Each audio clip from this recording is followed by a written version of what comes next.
Hello my dear students. जैसा कि आपको पता है कि लॉकडाउन के इन दिनों में हम और आप बात कर रहे हैं ऑर्गेनिक केमिस्ट्री।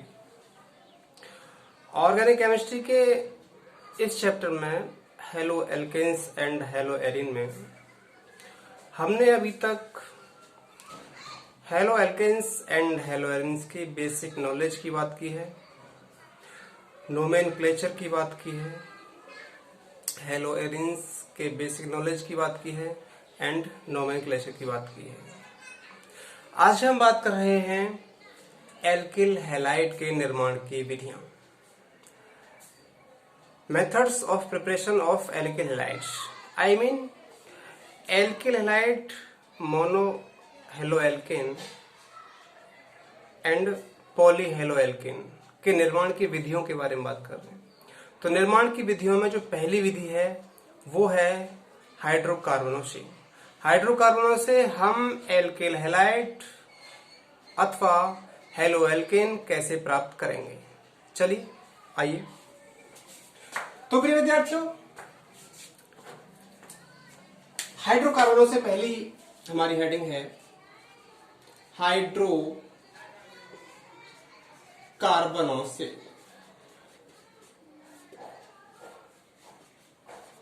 From hydrocarbons. तो हाइड्रोकार्बन्स में पहला है हमारा एल्केन। एल्केन के मुक्त मूलक हैलोजनीकरण द्वारा, एल्केन के मुक्त मूलक हैलोजनीकरण द्वारा। तो ये मुक्त मूलक क्रियाविधि इसमें अप्लाई होगी, जिसको आप प्रीवियस क्लास में पढ़ चुके हैं। मुक्त मूलक क्रियाविधि, मुक्त मूलक क्रियाविधि से हम हैलोजनों का हैलोजनीकरण करेंगे, तो उसे कहेंगे मुक्त मूलक हैलोजनीकरण। जरा देखिए, तो एल्केन में सबसे पहला और हमारा सरलतम एल्केन है वह है मेथेन। मेथेन का हम मुक्त मूलक हैलोजनीकरण कर रहे हैं। तो हैलोजनीकरण में X इक्वल टू हम ले सकते हैं Br या Cl, ब्रोमीन या क्लोरीन। ओके, यहां पर तो देखिए, जरा देखें, हमने इसकी रिएक्शन कराई क्लोरीन से। यहां ध्यान देने वाली बात यह है कि जब एल्केनों का मुक्त मूलक हैलोजनीकरण कराएंगे तो वो सदैव सूर्य के प्रकाश की उपस्थिति में होता है। सूर्य के प्रकाश की उपस्थिति में H न्यू से शो करते हैं, अथवा अल्ट्रावायलेट रेज की उपस्थिति में हो सकता है। इसके अलावा तीसरा है हमारा हीट, ताप देकर भी हो सकता है। तो यहां पर मैक्सिमम जो टेम्परेचर है वो होना चाहिए 573 केल्विन। 573 केल्विन। आपके सामने ऑप्शन है, या तो आप सूर्य के प्रकाश की उपस्थिति में करा सकते हैं, अथवा सूर्य के प्रकाश की जो अल्ट्रावायलेट रेज है उसकी उपस्थिति में करा सकते हैं, या आप अलग से ऊष्मा देकर 573 केल्विन टेम्परेचर पर भी करा सकते हैं। तो जरा देखें, जब ये होगा एल्केन, तो एल्केन पहले हम मुक्त मूलक हैलोजनीकरण को समझते हैं। तो थोड़ा सा यहां स्पेस है, यहां पर समझ रहे हैं कि Cl2 ये गैस के फॉर्म में होता है, और यहां पर भी आप देख रहे हैं कि गैस के फॉर्म में, लेकिन ये गैस के फॉर्म में रिएक्शन नहीं करेगा। पहले इसका मुक्त मूलक बनेगा Cl2 का। तो वो कैसे बनेगा? Cl2 और Cl के बीच में एक सिंगल बॉन्ड था, आपको पता है। इसका एक इलेक्ट्रॉन था, इसका भी एक इलेक्ट्रॉन था। दोनों का एक एक इलेक्ट्रॉन की साझेदारी हुई थी, तब Cl2 बना था। Cl सिंगल बॉन्ड बना था। तो यहां पर ये जो है अपना इलेक्ट्रॉन ले लेगा इससे, और ये अपना इलेक्ट्रॉन ले लेगा। जब ये अपना इलेक्ट्रॉन ले लेंगे तो ये बनाएंगे मुक्त मूलक। मुक्त मूलक को इस तरह से करते हैं Cl बिंदु प्लस दूसरा मुक्त मूलक Cl बिंदु। तो ये क्लोरीन गैस है और ये क्लोरीन के दो मुक्त मूलक हैं। तो इस अभिक्रिया में क्लोरीन दिखाई दे रही है आपको, लेकिन क्लोरीन पार्टिसिपेट नहीं कर रही। पहले इसका मुक्त मूलक बनेगा, इस प्रकार दो मूलक बनेंगे, वो मुक्त मूलक इसमें पार्टिसिपेट करेंगे। तो जो मुक्त मूलक है वो सूर्य के प्रकाश की उपस्थिति में ही बन सकते हैं, अथवा अलग से ऊष्मा देने पर बन सकते हैं, अथवा अल्ट्रा वायलेट रेज की उपस्थिति में बन सकते हैं। तो जरा देखें इस रिएक्शन में क्या होगा। इस रिएक्शन में मेथेन और ये क्लोरीन का एक मुक्त मूलक रिएक्शन करेगा, तो यहां पर बन जाएगा CH3Cl। एक मुक्त मूलक इसके एक हाइड्रोजन को अलग कर देगा, एक मुक्त मूलक इसके एक हाइड्रोजन को अलग कर देगा, तो यहां पर CH3 मुक्त मूलक रह जाएगा और Cl रहेगा, वो बनाएगा CH3Cl। एक Cl बचेगा, एक H वो यहां पर बच जाएगा। ये रिएक्शन यहां पर आप देख रहे हैं इसमें बना है क्लोरोमेथेन, लेकिन ये अभिक्रिया यहां पर स्टॉप होने वाली नहीं है, मतलब कि यहां पर संपन्न होने वाली नहीं है। ये अभिक्रिया अभी और आगे चलेगी, जरा देखते हैं। तो क्लोरीन तो हम वहां पर बहुत सारी लेंगे, जब बहुत सारी लेंगे तो पुनः ये रिएक्शन होगी इस प्रकार। ये पुनः क्लोरीन यहां पर रिएक्ट करेगा सूर्य के प्रकाश की उपस्थिति में, तो पुनः यही होगा कि यहां से एक हाइड्रोजन हट जाएगा और दूसरा क्लोराइड आ जाएगा, तो CH2Cl2 ये बन जाएगा। यहां पर भी ये रिएक्शन रुकने वाली नहीं है डियर स्टूडेंट्स। उसके बाद ये रिएक्शन पुनः आगे बढ़ेगी, तो पुनः क्या होगा, सूर्य के प्रकाश की उपस्थिति में पुनः क्लोरीन का मूलक पुनः इससे रिएक्ट करेगा और यहां पर CHCl3 प्लस HCl बनेगा। ये रिएक्शन फिर भी रुकने वाली नहीं है। यहां पर क्या होगा, अगला स्टेप ये होगा कि ये वाला मुक्त मूलक क्लोरीन का यहां सूर्य के प्रकाश की उपस्थिति में क्लोरीन मुक्त मूलक पुनः रिएक्ट करेगा और यहां पर बनेगा आपका CCl4 plus HCl।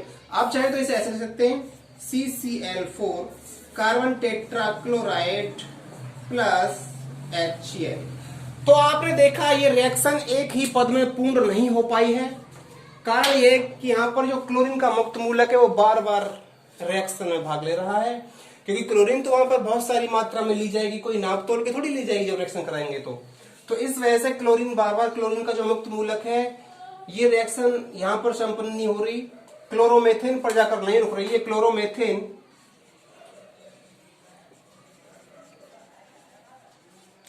This is chloromethane के बाद सूर्य के प्रकाश की उपस्थिति में पुनः क्लोरीन रिएक्ट कर रही है और यहां पर बन रहा है ये, इसे बोलते हैं डाइक्लोरोमेथेन।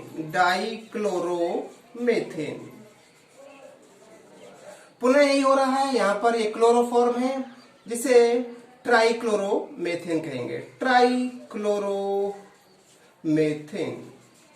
ये रिएक्शन लास्ट में कहां रुकी, वहां रुकी जहां पर हाइड्रोजन का एक भी एटम नहीं रहा, और जब हाइड्रोजन का एक भी एटम हमारे पास नहीं बचा तो क्लोरीन मूलक को उस एटम को हटाने के लिए, कुछ एटम है ही नहीं तो हटाएगा कहां से, और जब एटम है ही नहीं तो हटाएगा कहां से, तो ये रिएक्शन यहां पर जाकर इसका एंड हो गया।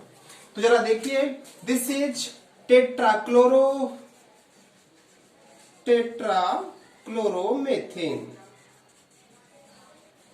ये रिएक्शन इस प्रकार कंप्लीट हुई। तो ये रिएक्शन यहां पर नहीं रुकी। यदि आप केवल बनाना चाहते हैं क्लोरोमेथेन, ये CH3Cl, तो इस रिएक्शन में CH3Cl आप नहीं बना सकते। क्यों? क्योंकि रिएक्शन यहां पर रुकेगी नहीं। ये रिएक्शन फिर आगे चलेगी CH2Cl2 पर, यहां पर भी नहीं रुकेगी, फिर आगे चलेगी, क्लोरोफॉर्म प्राप्त होगा आपको, जिसे ट्राइक्लोरोमेथेन कहते हैं। यहां पर भी नहीं रुकेगी, फिर आपको कार्बन टेट्राक्लोराइड प्राप्त होगा, जिसे टेट्राक्लोरोमेथेन कहते हैं। तो मैं कहना ये चाह रहा हूं, ये बताना चाह रहा हूं आपको कि इस अभिक्रिया को हम केमिस्ट्री की लैब में नहीं कर सकते। इस अभिक्रिया को केमिस्ट्री की लैब में नहीं कर सकते, प्रयोगशाला में नहीं कर सकते। इस अभिक्रिया का प्रयोग करते हैं औद्योगिक विधियों से, जब हमें ये बनाना हो क्लोरोमेथेन, अन्यथा डाइक्लोरोमेथेन, अथवा ट्राइक्लोरोमेथेन, अथवा टेट्राक्लोरोमेथेन। तो वहां पर जो कंपनियां हैं, बहुत बड़ी बड़ी औद्योगिक कंपनियां, वो इस विधि का प्रयोग करती हैं। यह विधि प्रयोगशाला में प्रयोग नहीं की जाती है। ओके,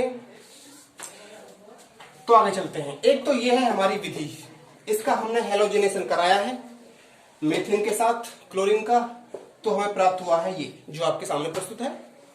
अगला देखते हैं ये है सबसे छोटा एल्केन, क्योंकि स्टार्टिंग यहीं से होती है। मेथेन से छोटा एल्केन तो कोई है नहीं, CH4 से स्टार्टिंग होती है एल्केन की। अगर हम उच्च एल्केन लें, उच्च अणुभार वाले एल्केन, जैसे प्रोपेन, जैसे ब्यूटेन, तब क्या होगा जरा देखते हैं। तो देखिए प्रिय विद्यार्थियों, अब हम उच्च अणुभार वाले एल्केन से इसकी रिएक्शन करा रहे हैं, तो जरा देखें।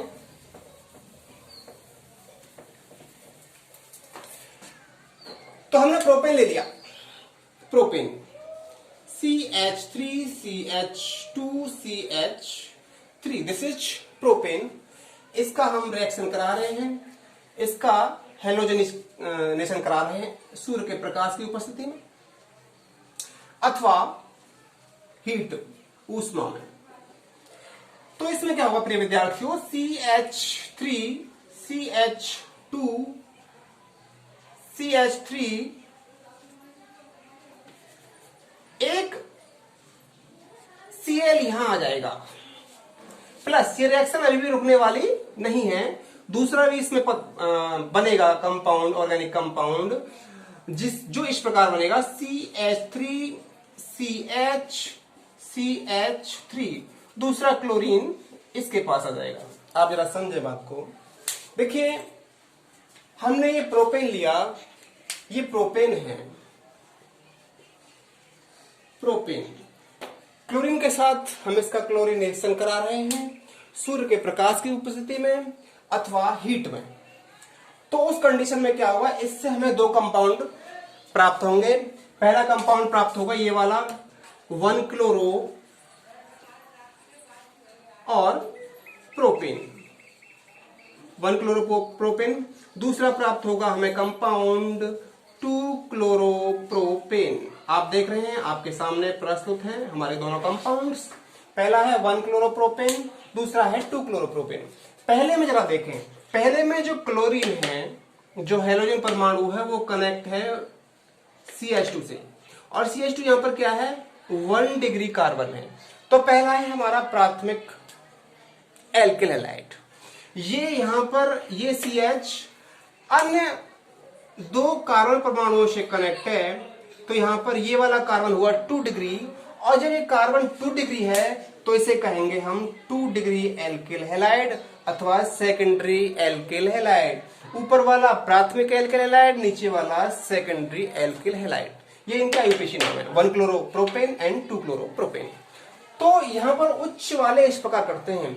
इसमें मुख्य उत्पाद कौन सा है, ये वाला है, ये अधिक मात्रा में बनेगा, और ये ऊपर वाला जो 1 डिग्री है वो कम मात्रा में बनेगा। अगला एग्जांपल ले लेते हैं, देख लीजिए। आइए अगले एग्जांपल में हम ब्यूटेन ले रहे हैं और ब्यूटेन का कराते हैं क्लोरीनेशन। तो CH3CH2CH2 और CH3 प्लस Cl2 क्लोरीनेशन। आप इस क्लोरीन को यहां ना लिखना चाहें, एरो के ऊपर भी लिख सकते हैं, कोई प्रॉब्लम वाली बात नहीं है। क्लोरीनेशन सूर्य के प्रकाश की उपस्थिति में H से शो करेंगे, अथवा हीट ले सकते हैं, ऊष्मा ले सकते हैं। तो प्रिय विद्यार्थियों, इस कंडीशन में क्या होगा, इसमें भी दो तरह के उत्पाद बनेंगे, प्रोडक्ट बनेंगे। एक बनेगा CH3CHCl CH2CH3, दूसरा बनेगा हमारा CH3CH2CH2CH2 और Cl। देख रहे हैं आप। तो यहां पर ये जो पहला वाला उत्पाद है, इसका नाम है 1,2, दूसरे नंबर पे है, तो 2-क्लोरो और 1 2 3 4 कार्बन 4 है, तो ब्यूटेन, 2-क्लोरो ब्यूटेन। एंड नीचे वाला है 1-क्लोरो, एक नंबर पर क्लोरीन है, तो 1-क्लोरो ब्यूटेन। यहां पर भी अधिक मात्रा में ऊपर वाला बनेगा, मतलब ये वाला बनेगा। क्यों?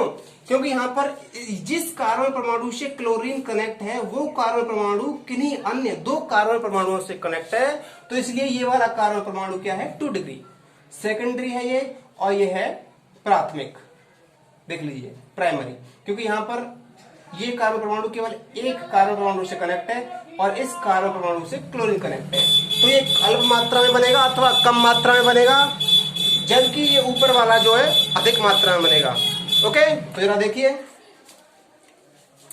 अब क्वेश्चन हमारा यह है कि ये कम मात्रा में क्यों बनेगा और ये अधिक मात्रा में क्यों बनेगा, इसके पीछे कारण क्या है समझे जरा।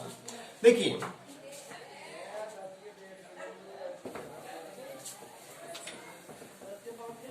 प्रिय विद्यार्थियों,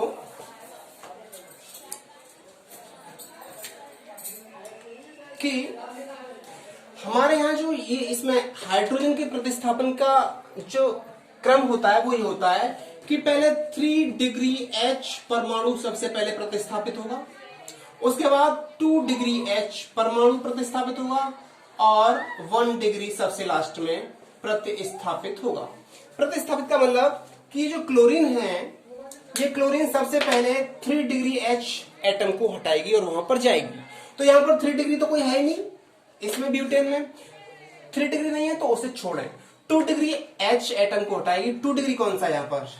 2 डिग्री ये वाला है अथवा ये वाला है, ये वाला है, ये वाला बात है, किसी एक को ले लीजिए। तो ये 2 डिग्री है तो सबसे पहले इसको हटाया जाएगा। जब इसको हटाया जाएगा तो 2 डिग्री पे लग जाएगी क्लोरीन। आप देख रहे हैं 2 डिग्री पे लग जाएगी क्लोरीन। जब इसके हटने की दर ज्यादा है, रेट ऑफ डिस्प्लेसमेंट ज्यादा है, इसका प्रतिस्थापन दर ज्यादा है, तो क्लोरीन यहां पर पहले जाएगी। और जब यहां पर पहले जाएगी तो अधिक मात्रा में ये बनेगा कौन? सेकेंडरी बनेगा, सेकेंडरी ब्यूटिल क्लोराइड बनेगा अथवा 2 क्लोरो ब्यूटेन बनेगा। अब क्योंकि 1 डिग्री जो हाइड्रोजन एटम है उसको हटाएगी सबसे लास्ट में, उसकी हटने की जो दर है वो सबसे कम है ऑटोमेटिकली। जब कम है तो यहाँ पर 1 डिग्री, एक तो ये है और एक ये है, या इसको ले लो या इसको ले लो, ये हटेगा सबसे लास्ट में। और जब सबसे लास्ट में अथवा उसके बाद हटेगा ये 2 डिग्री और 3 डिग्री के बाद में, तो ये कम मात्रा में बनेगा जिस पर ये क्लोराइड आयन लगा होगा। चलते हैं आगे। देखिए, अब हम बात कर रहे हैं, ये आपकी समझ में आ गया। अब हम बात करेंगे कि हम यहां पर फ्लोरीन क्यों लेते हैं। देखिए, फ्लोरीन एल्केन से रिएक्शन करता है बहुत ही फास्ट स्पीड से। फ्लोरीन एल्केन से बहुत ही फास्ट स्पीड से रिएक्शन करता है, बहुत ही फास्ट स्पीड से, और विस्फोट के साथ रिएक्शन करता है। तो विस्फोट ना हो एल्केन के साथ, इसलिए एल्केन से फ्लोरीन की रिएक्शन नहीं कराई जाती। तो फ्लोरीन की रिएक्शन नहीं कराई जाती तो फ्लोराइड, जो एल्किल फ्लोराइड है, वो कैसे बनाए जाते हैं? वो किसी अन्य अप्रत्यक्ष विधि से बनाए जाते हैं, जिसके बारे में अभी बात करूंगा। देखिए, ऐसे कि अगर हमने, देखिए ये ले लिया CH3 CH2 gives CH2Cl plus Hg2F2. This is mercury first fluoride और दिस इज एथिल क्लोराइड। यहां पर हम प्राप्त कर रहे हैं क्या? यहां पर हम एल्किल फ्लोराइड प्राप्त करना चाहते हैं। एल्किल फ्लोराइड हम डायरेक्ट फ्लोरीन की रिएक्शन इससे कराकर, एल्केन से कराकर नहीं प्राप्त कर सकते, क्योंकि इसकी रिएक्शन बहुत प्रचंड होती है और तेज होती है। प्रिय विद्यार्थियों, किसी कारण से वीडियो लंबी नहीं बना पा रहा मैं, आप मेरा निवेदन स्वीकार करें कि इसके बाद जो टॉपिक होगा मैं अगली रिएक्शन में कराऊंगा। लेकिन यहां पर मैं सिर्फ इतना बताना चाह रहा हूं आपको। देखिए ये वाला, कि उस कंडीशन में क्या होगा कि ये फ्लोरीन इसके साथ आ जाएगी, तो CH3 CH2F and Hg2Cl2. This is mercury first chloride and this is ethyl fluoride. Ethyl fluoride अथवा फ्लोरोएथेन एंड क्लोरोएथेन अथवा एथिल क्लोराइड। इसके सामान्य और आईयूपीएसी दोनों नाम बता रहा हूं। किसी कारण से मुझे वीडियो क्लोज करनी पड़ रही है। इसके बाद वाले जो टॉपिक होंगे वो मैं अगली नेक्स्ट वीडियो में आपसे डिस्कशन करूंगा उसका। तो आप तब तक ये वीडियो देखें और इस वीडियो में आपको क्या समझ में आया, कितना समझ में आया, कमेंट करके मुझे बताएं। अगली वीडियो का वेट करें। Okay, bye.